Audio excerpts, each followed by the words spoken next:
Oh, so happy it's Friday. Oh, yeah. Oh, yeah. Jaber was a little bit bumming, though. He was hoping there's going to be beer for this thing, and apparently we're out. Did you tell Kevin this? Yeah, you had your headphones in. You had your headphones in, yeah. You can't have any kind of moment without it being a big headline. Yeah. Well, I was trying to get you more beer. Mm-hmm. I was asking Kevin if he had some stash back in his fridge. Trying to find some for you. Got nothing, do you? No.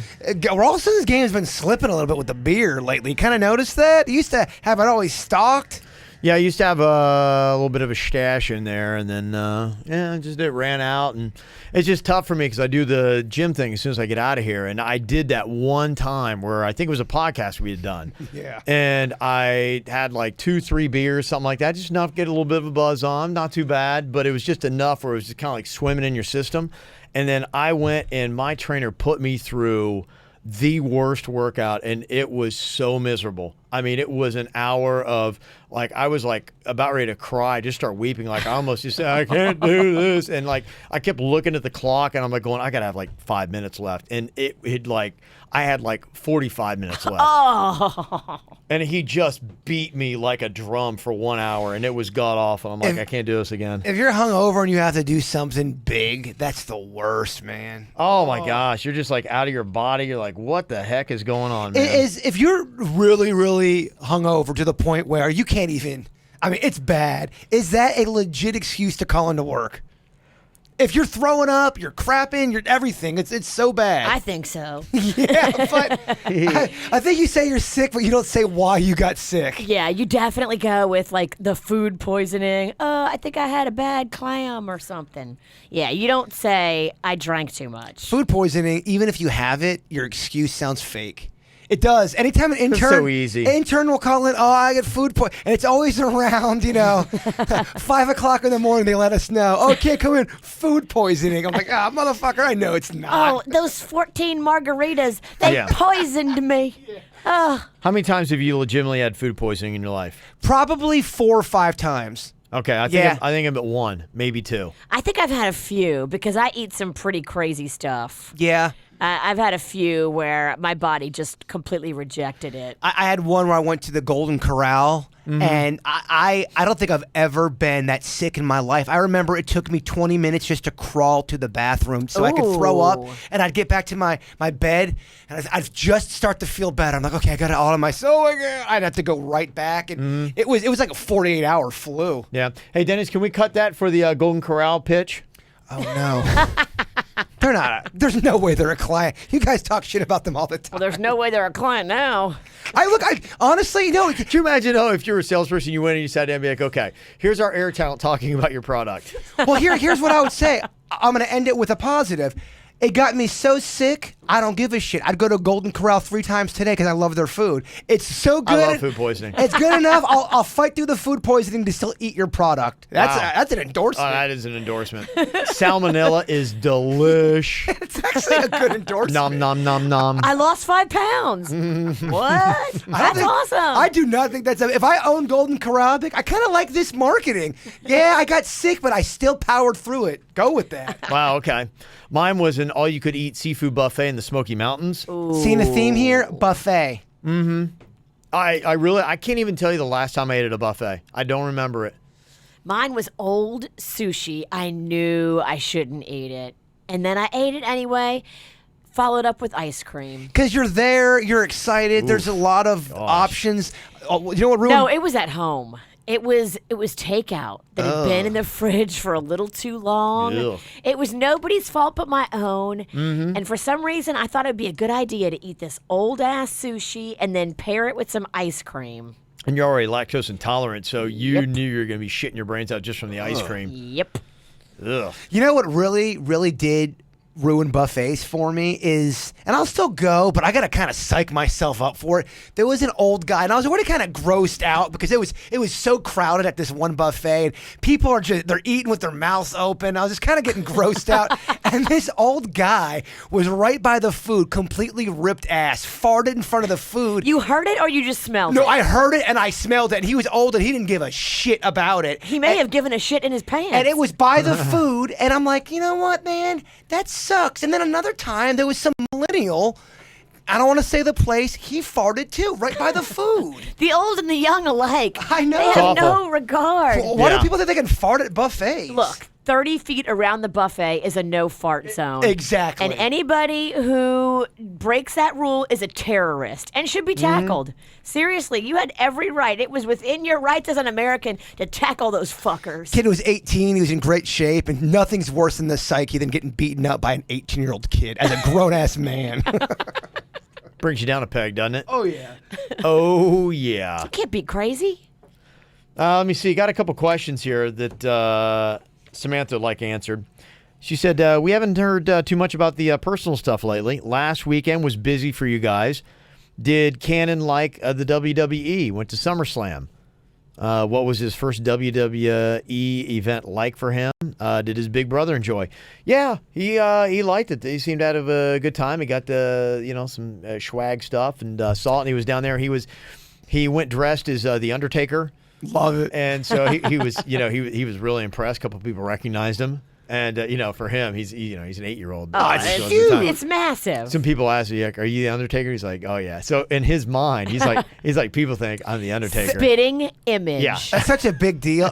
By the way, today I'm picking up his vintage wrestling toys. I'm going to bring them tomorrow. Oh, okay. Yes. He did that, and he was so proud of himself because he said he started a chant. I don't know, against some bad, awful Oh, wrestler. that's great. Yeah, he said he started it. So Oh, my he gosh. was really impressed with himself. Did he really start it, or? I don't know. In his mind, he did. And it's really honestly... That's all that matters. That's honestly, really, truth is a reality in your own mind. I mean, Perception, that's really, baby. That's really life. He had a wonderful time. He was the Undertaker. The truth, yeah. He started that chant, and, Yeah. and that in his head, that'll be his memory forever. It's funny when you look back on things when you're a little kid because, he in his mind, Cannon walked away from that event.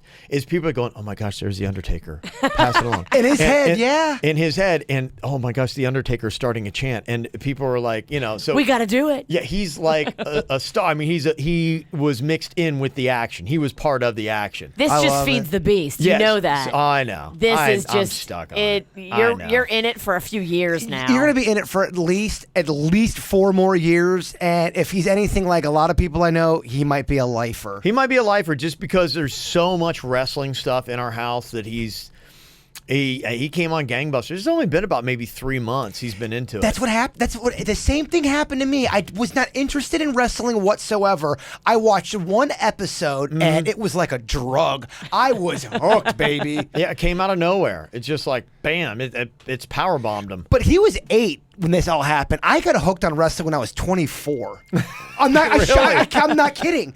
I remember it was a big deal because it was Panda. It was my buddy JR, and they were making a big deal about how Hulk Hogan was coming back as the red and yellow Hulk Hogan. I'm like, well, I only know him as red and yellow. What's all this? Oh no, Hogan's mean. He's bad. Hollywood Hulk, right? He's Hollywood. Yeah. So for 3 hours, that's how long wrestling was back in the day. For 8 to 11, you'd watch it. So the It's entire. unbelievable how long it is. They still do. I think the Monday Night Raw, I couldn't believe because I was up Monday. I could not believe it. It would start at 8, and I think it was still on. It was close to 11. I was waiting for, red and yellow Hogan to come down, but he did not actually come down. And there was this big controversial move. I won't bore you with the details, but it got me so hooked. I ended up buying a wig that looked like Scott Hall, my favorite wrestler, and it wasn't quite like his hair. Yeah. And I was real drunk one night, and I was cutting the hair to make it look like what Scott Hall. And my mom walked in the bathroom. What are you doing? What are you doing? Are you drunk? And you were drunk. I was hammered. But it takes over. So what about the anniversary trip? We heard about the bad ice cream that Virginia got at Jackson's. Any good new places? How was the random places road trip for Panda? It was okay. The trip itself was kind of short-lived because the weather was bad. So we were hoping to be outside and enjoy the weather, and it was just kind of drizzly and gross. So there wasn't a lot of beachy action like I had wanted to do. Okay. We found a few little spots indoors. We went to a cheese restaurant, all cheese. That was fun. Okay. I didn't even know that existed. Ooh. All cheese. What was this place called? It's called the Cheese Plate, I think. And I mean, literally, they had like 80 different types of cheeses. You could get them paired up with little meats. I know what you're talking about. You could do all vegetables. You could do like all these different things you could add to it and pick. Okay. It was fantastic. Was it the cheese shop? It's okay. We don't have to get into it. Cheese something, yeah. It's along those lines. I loved that. That was fun. Okay. That sounds like a good time. Just I tear hit it loose. hard on Friday night, though, so I was a little hungover. Couldn't tell when I got a 2 o'clock in the morning. Hey, I need your Powerball. What's your Powerball numbers? Then at 7 o'clock in the morning, I need your fucking Powerball numbers. Oh my gosh, lady, I sent them to you already.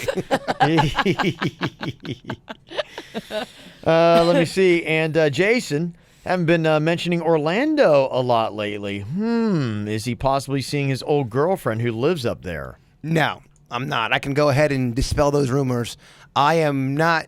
Which old girlfriend? Yeah, there was one that I talked about from that. She moved to New York. She went down to Orlando. No, it's not. Okay. I'm not seeing anybody. All right. I know Virginia wants to make it like I am not. We need to follow this guy. Follow I'm telling me. you. You'll be bored. I doubt it. John had sent this in. This is kind of a way to deal with that cute or pretty thing. How do you compliment a woman? We'd had that debate earlier this week.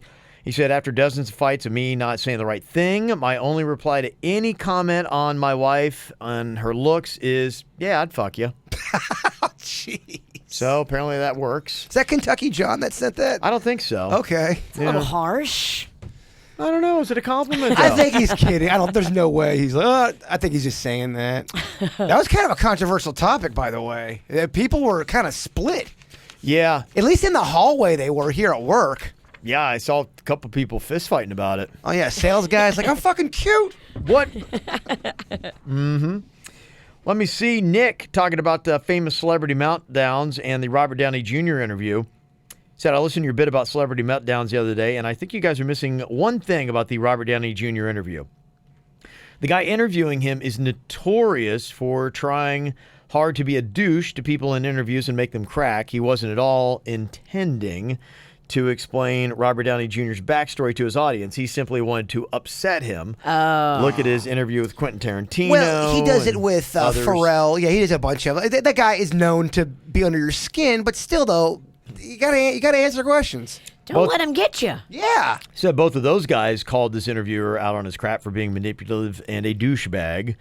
And I don't think RDJ was in the wrong for how he calmly removed himself. If somebody else who had a traumatic past, like being raped, and someone wanted to bring it up in an interview just to upset them, wouldn't that be a bad thing? Getting raped is not the same thing as abusing drugs. Let's not get those twisted. And the other thing, please. too, is Robert Downey Jr. has publicly gone out and talked and addressed these things. And all I would say is you are an actor and you're an entertainer and you're getting paid a lot of money. And when people are interviewing, whether a douche or not, people in their audience may not know may not know anything about you, may not know you're just Iron Man. And here's your chance to win them over. Yeah. Tell them your story. Infuse some comedy into it, especially if it's self-deprecating. People appreciate that. It will endear you to more and new fans. It just, I'm not a big fan of when people say, I already answered that question 8 years ago. Well, no, there's people that they forget shit all the time. You gotta answer stuff. I gotta tell you too, if I were a publicist in this game right now, I would have a list. And to me, you would have to earn yourself, if you're an interviewer, any outlet, you would have to earn your way onto the list. And I would not book any of my people on anybody's show because it doesn't even matter. I mean, you look at what happened on our little dinky radio show in West Palm Beach on Wild 95.5 with Rob Schneider and how big that thing got, because those viral moments can happen. And if you throw them onto the wolves, and there are a lot of radio guys that are real dicky and jerky that are just trying to get a rise out of somebody, you're not going to get what you want out of it. And there's nothing wrong with like saying, hey, look, I want somebody that will, yes, ask me hard questions, but to be fair. And someone who's not going to be an agitator, that their whole point is doing it. I mean, there's some people that do, Howard Stern does great interviews, but he's not like in an adversarial position with the people he's interviewing. No. He gets a lot of great depth and a lot of good stuff. He gets a lot of details. It does help that he has a massive platform, but I think his demeanor is always respectful and a fan. especially of the celebrities. Yeah. He always comes off like somebody who just wants to learn. And we did say that was not a meltdown with Robert Downey Jr. because it wasn't. My whole thing was I agree the interviewer is a complete douche, but I don't think that question was out of line. Yeah, So for me as a publicist, I wouldn't have that problem because I would have not had that guy on my list in the first place. If Robert Downey Jr. were my guy, he would have never been sitting there with this person because it's like, look. You know what he's famous for. You know what he's famous for, and he has a reputation. And Yeah. if for some reason he wanted to do it, I'd be like going, okay, get yourself ready. Here's what he's probably going to go after. Have a couple of good responses ready to go and be prepared for anything if you want to take this thing on. If that's what you want to do. Otherwise, just do a couple interviews for what you need to do. And the other thing, too, is Robert Downey Jr. could say, hey, look, man, I don't want to answer that question and be done with it. And then move on. You could always just say, I don't want to answer a question. Or you could say, man, I was high as fuck. Yeah. And leave it at that. Like, what do you want me to tell you? I made some really bad choices at a really low point in my life, and I wish I could go back and fix some of the things I messed up. It's controversial, Virginia. People are going to say he should talk, he shouldn't talk. Who the hell knows? And Jessica yesterday had sent me, it's on YouTube, the Opie and Anthony with Rob Schneider breaking down our fight. Funny enough, they were actually on our side. They went against Kevin. They called Kevin a bitch ass, but they stuck up for me. And they were notoriously known for going after women in radio. They would call them holes. They they try to side with you a little. You did not get the brunt of the bashing. Kevin did. Kevin became the girl on the show. Kevin was the hole. I was the hole. Well, you were trying to be peaceful throughout the whole thing. You were just trying to bring the parties back together, but the party was over. I will say, though, that was one of the few radio stations that stuck up for us. The show, Opie and Anthony, which is kind of surprising because they don't stick up really for a lot of people. But a lot of other shows around the country bash the shit out of us. Fuck them. I do not care. I'll be like Nickelback. Don't read the comments. Well, like I said, it's not real life. They don't know. It's not real. All they see is what they see. The clip. And it's just shit talking. Yeah, it's all it is. You know how much shit I talk? Yeah. No one should listen to it and take it to heart. It's just a bunch of just hot air. Jonathan sent in an email, and he said, do movies nowadays need star power for it to be successful? With a bunch of movies coming out now, it became apparent that big box office stars are in a lot of movies that have flopped. The Rock's Baywatch flopped, Tom Cruise's The Mummy flopped, Johnny Depp's fifth Pirates movie didn't flop, but it was way below studio expectations. So we discussed how we as audience viewers have become conditioned to want to see a star rather than to see a good story. Movies like Get Out, Baby Driver, and even the new Wonder Woman have had little to no star power driving the advertisement and yet have done a lot better than the movies with stars who have more under their belt. There's a guy on YouTube who believes in this so much that he predicted how the next Transformers movie was going to go step by step, saying that studios don't care about the story and would rather show you eye candy so they can just tell the same story over and over again without different visuals. Well, I think even if you Stranger Things, I know they had Winona Ryder on there, but I mean, she wasn't crushing it. She was kind of forgotten about. They had a bunch of no-namers on that show, and that thing blew up. I don't think you need star power as much as you used to. I think people are probably getting burnt out on seeing the effects, because when it first happened, they would start doing it, you go, whoa, this is cool, and it worked. But I think now you're numb to it. And I think people really want stories now. They want something like, wow, it's a really good story. Unless it's one of those, storylines where it goes into sequel after sequel. You want to see those same people involved in that storyline. But I don't think you need a Tom Cruise. Not to say that there's some situations that won't help out, of course. But you can get success without a big-time actor in there. Yeah. I think it's kind of cool I don't need to see people I recognize. In fact, sometimes it's tough because you are so used to seeing them in a certain way. It's kind of hard to see them in a different light. That Matt Damon movie that just tanked, where he's got the long hair and he looks like he's like fighting, Right, the Wall of China. There are a few actresses, though, and I don't know, something about actresses over actors that I just love seeing. Like, I love Emma Stone. I think that she is just fascinating and beautiful, and just I love to hear her talk. Anything she does, I like it. Well, I don't think anything's absolute. I think you're completely right, and I think Kevin's right. I think it's a combination of both. I think you're going to like seeing Emma Stone in something, but I also think you don't need a big-time Hollywood actor to make something awesome. But there's not a single dude that I would say that about, that like, oh, I have to see what he's doing. I don't know. I'm just not as captivated by the actors as I am by the actresses. I used to be that way with Will Ferrell. If he came out with a movie, I had to see it. I'm not like that so much anymore. Yeah. I'll wait till it's on DVD, or even DVD sounds old. It's tough. Yeah. Oh, I'll wait till it's on. Well, there's not many VHS anymore. There's not really any actors that I can think of that have a flawless record, where you know every single movie they're ever going to put out is going to be fantastic. Even Tom Cruise stunk it up with The Mummy. Tom Cruise, I would say, has your higher percentage, and I think Tom Hanks has got your higher percentage. Maybe Denzel Washington. Denzel's got a pretty good one. Yeah. Samuel Jackson does a lot of great movies too, although he has done some shitty ones. He's got a lot Yeah, of no, you're bad right. ones. All Yeah. right. So, yeah, best batting average, that's a great question. Who's got the highest percentage of hits? Maybe they got a ranking for that. I'm sure they do. There was a list on Reddit of something that immediately ruins a movie for you. You know, their list was spot on. I agree with everything that people were saying. The one that I agree with the most is when an animal is the fucking star of the movie. Oh, I hate that so much. Not a fan of Marley and Me? No, I hate But don't it. you know going in that it is? Yeah. And so why are you there in the first place? Well, sometimes shit just happens, man. You're like, oh, fuck, he's the chimp's playing baseball? Yeah, and sometimes things just happen. But I'm just saying it just ruins it automatically, even if I see it in the preview. These are some interesting ones, too. Like one of the ones they had, somebody commented, the fight scenes that take way too long. That's a big knock for me, man. All those superhero movies, they'll have 3 major fights in the sky. They can wrap it all up real quick. Yeah, I would say the Avengers may be guilty of that. They've had some of those battles where it's like they go on for about 20 minutes. Transformers has done a lot. Bad Boys 2, that fight on the boat. Oh, my gosh. It lasted, I mean, it's for days. Where they're on the bridge? Is that the one? Where yeah. they're going Well, on the- they fight and they get on the boat. It lasted for 30 minutes. Let me see. Unnecessary love interests that are not important to the plot. They just throw them in for no reason. That happens a lot where you got to have a love interest just because. Yeah, how often in some of our most stressful times in our life do we fall in love? Yeah. You know? I was just going, I kind of got my mind on something else right now. No, you're right. You know? Obvious product placements people don't like. It's got to be obvious. People get on Sandler for that sometimes, where his scenes are really set up.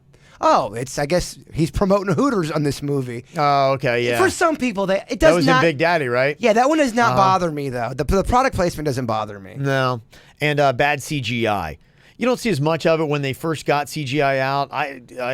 Can you think of a movie in the last 2 years that has bad CGI? Not the Rogue One, but the last Star Wars movie that was the one that everyone loved. There was still some CGI in there That that you weren't I thought buying? was really shitty. It just looks like it's a computer. Somebody said Robert De Niro's great in any movie. Trying to think, he might have a couple flops here He's lately, got, though. what are you talking about? You need to Google his last 5 years. He's got some shitty movies. Yeah. Yeah, I'm just kind of curious. Highest percentage. Are you a De Niro fan, Virginia? I am. I like him. Okay. Isn't he Meet the Fockers? He is. Yeah, he's awesome. That was an awesome role for him. Yeah, he really did a great job. There was this product this guy was playing this prank I thought was kind of funny. And I do this whenever I go into an airport.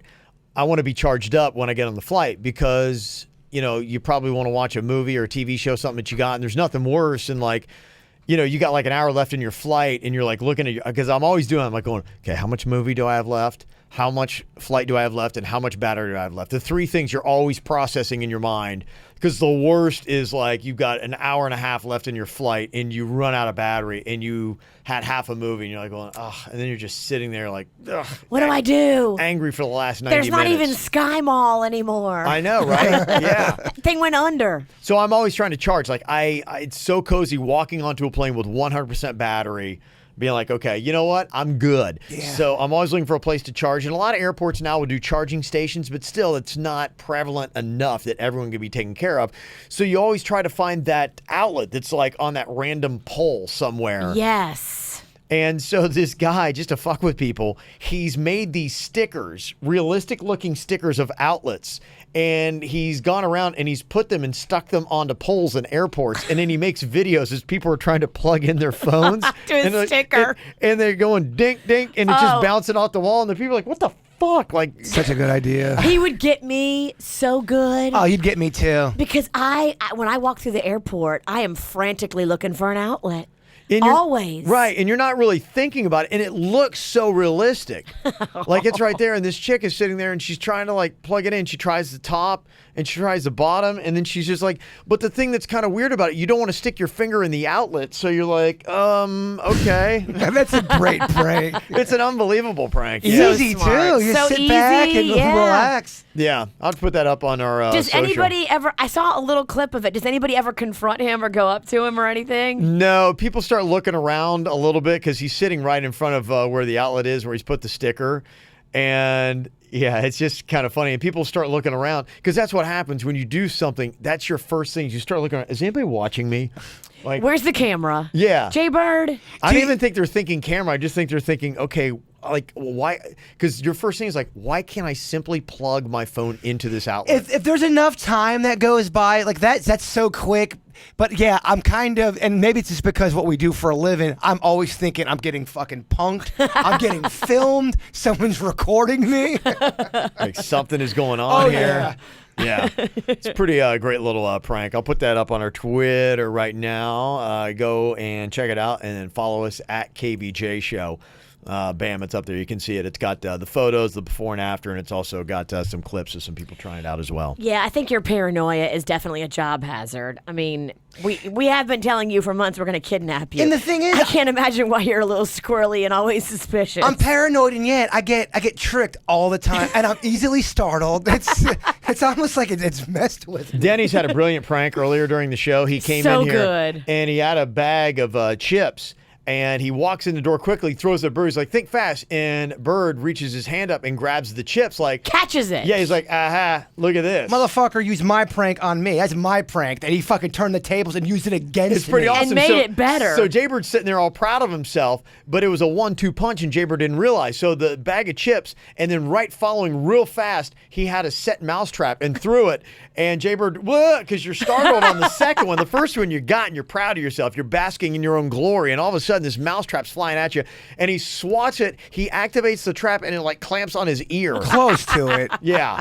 It was See, pretty amazing. I want to do that prank with people just walk up and throw a mousetrap. I don't think you can do that to strangers. You cannot. We do that to each other. Yeah, we gotta do it to within. Yeah, we gotta do it just to each 'Cause other. that is when you will get your ass beat, and rightfully so should get your ass beat. You know, it'd be funny.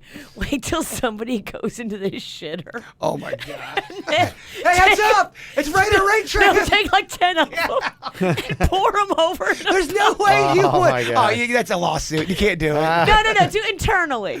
Okay, if Suits is taking a dump, we Exactly. Got, all right. Suits don't poop at work. It's got a rule for anybody here. Don't poop at Poor guy. work. He's like the only one that's like well adjusted when it comes to that stuff. Oh, he Yeah. will not be.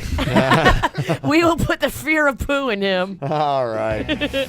Okay, it's weekend time, y'all. Yeah. Make some time to go to Bud's Chicken and Seafood this weekend. 7 locations in Palm Beach County. Me and Denny's are doing that today. Today's a big editing day for us. Anytime we edit, we always get it's a Bud Chicken and Seafood Aw, day. that's so It's a sweet. nice little combo, huh? It is. We have our special moments together, me and Denny's. We're doing Magnolia's birthday party on Saturday night, and a big part of it is the Bud's Chicken and Seafood on the menu. Check it out. Kids love it. And get the bird sauce while you're at it. So you guys have an amazing weekend. We'll hopefully see you tomorrow. Barwick Park in Delray Beach, 8 a.m. Go sign up if you're not already for the KVJ Volunteer Army, kvjshow.com. And then you've got Jaybird. He's got his Tropical Fruit Fest. Yeah, it's going to be happening on Sunday. If you want to see all the details for that, just go to the KVJ Show Facebook page. We got all of our events always listed up there. Goodbye. Cleveland Clinic, Florida provides individualized treatment plans for excellent outcomes of health problems ranging from the most common to the most complex, even in cases considered untreatable by others. Cleveland Clinic, Florida. Every life deserves world-class care.